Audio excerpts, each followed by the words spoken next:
you've got goals this year, do you want to stick to them? Of course you do. That's why our savvy nutritionist, Andrea Donsky, is here to help us out.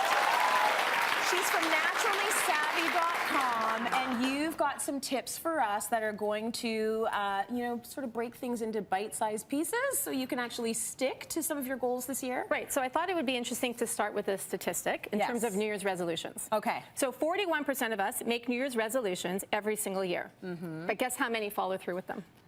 Maybe 20%. 8%. 8% follow through with them. Isn't that interesting? Do we just give up? Like, what are we doing wrong? You know what? I just think that we overachieve. Yes. I really think. And I'm not a big fan of New Year's resolutions anyways. Yeah. I kind of make resolutions throughout the year. That's not just at one every time single of the person year. on the show has said the same thing, and I'm the same way. It doesn't really matter what month or year or day it is. No. Let's start that day. Exactly, and let's live January. it all the time. That's right. Right? So. Okay, so when it comes to being healthy, so many of us say every January, this is the year. I'm going to lose the weight. I'm going to be more healthy. Exactly. It doesn't always happen, so can you make it easier for us, please? I can. So 32% of us make weight-related resolutions at this time of the year. Yeah. 32% of us. It's a lot. It is a lot. So if that's your goal this year, what I recommend is starting with just one change. Okay. Just one, because that way it becomes more achievable. Right. And it's a more realistic goal. Okay. All right. All right. Let's look at the things that we might want to include in that one change. Include, and then and then change. Okay. And then you're going to tell me what change you would make. Okay. I'm going to ask you at the end. I'll do that. So when it comes to food, whole foods like fruits and vegetables, whole grains, clean proteins, and legumes have important nutrients. Yeah. And our body knows how to process it, right? But foods that contain additives, which we're going to talk about today, are foreign to our body. Okay. So our body doesn't process it the same way. And that could lead to weight gain. Okay. So these are really good for us. Whole foods. Whole foods. So adding whole foods into your diet. Exactly. So if we're trying to lose weight this year, we might be inclined to reach for diet foods, right? But there was a study last year that showed that people who consume artificial sweeteners on a regular basis actually are an increased risk for certain health conditions, including weight gain and obesity. So what is it about artificial sweeteners that make them so bad?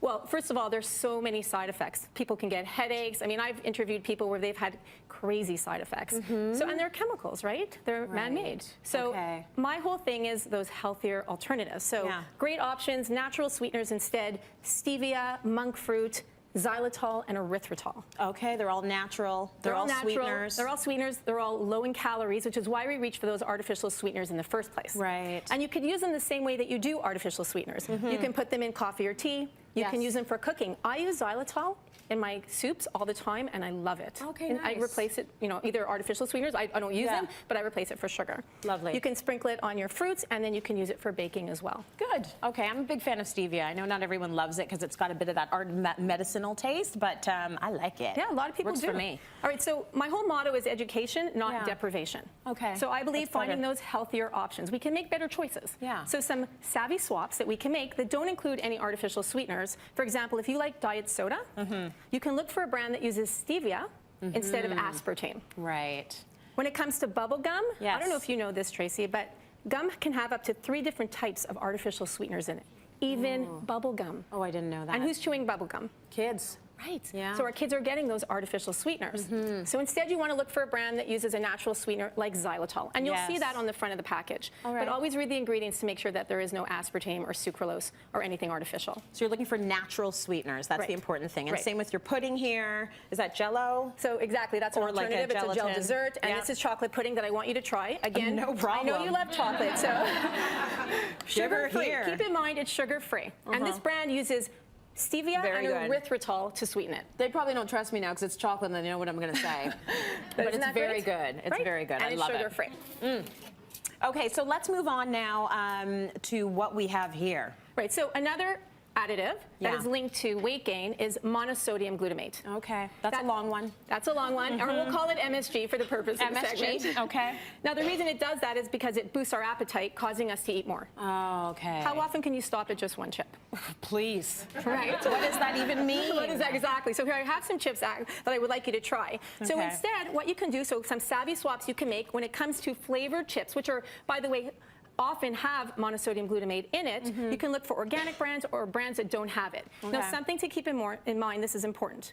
Many foods contain naturally occurring glutamates. Okay. But for the purpose of what we're talking about today, I'm talking about the synthetic, highly processed form of glutamic acid, which is MSG, the white crystals. So we're not talking about anything that naturally comes up in the food. We're talking about the stuff that is added and it is synthetic. Are these chips good for me or not? Those chips are good for you. Okay, good.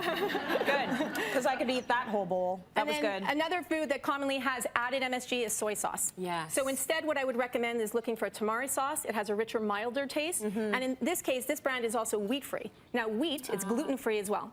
So gluten or wheat pose a problem for some people when it comes to weight gain. So if you love soy sauce, and we use it a lot, right? In cooking, it's a regular in our kitchen. Yes. So that's a great alternative that you can use. Okay, all right. And not everyone needs to be gluten or wheat-free, right? Not everyone does. If you've got an issue with it, then take it out of your diet. But it's not everyone doesn't need to take it out. We're all individual, and we all have different needs. And are these all natural beauty products? They are.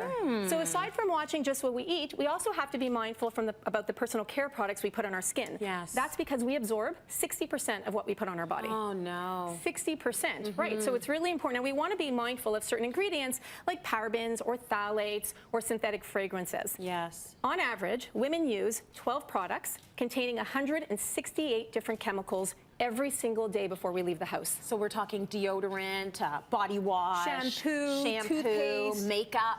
Everything.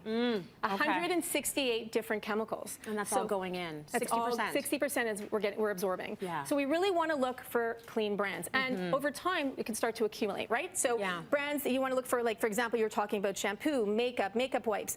You want to look for brands that are paraben-free. And the way you can tell if it has parabens is it can have methylparaben, ethylparaben, and those are just to name a few. So you'll see that on the label list, so always be aware of that. Mindful, exactly. Mindful.